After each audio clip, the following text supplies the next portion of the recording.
సిద్ధంగా ఉండి ఈ శిబిరానికి రావాల్సిందిగా కొవ్వూరు పట్టణ పరిసర ప్రాంతం ఉన్నవారు, ఈ టీవీ చూస్తున్న వారందరికీ ప్రభుత్వానికి విజ్ఞప్తి చేస్తున్నాం.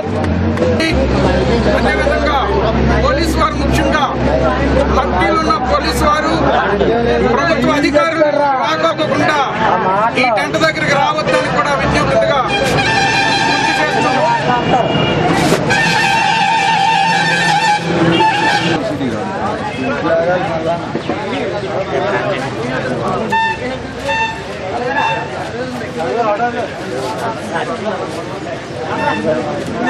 గత 12 సంవత్సరాల నుంచి కూడా మాలల ఆత్మగౌరవ పోరాటంలో రాజీ లేని పోరాటం చేసిన మన మాల మహాసభ రాష్ట్ర అధ్యక్షులు మల్లెల వెంకట్రావు గారు ఈ ప్రభుత్వానికి 48 గంటలు టైం ఇస్తూ ఉషా నగర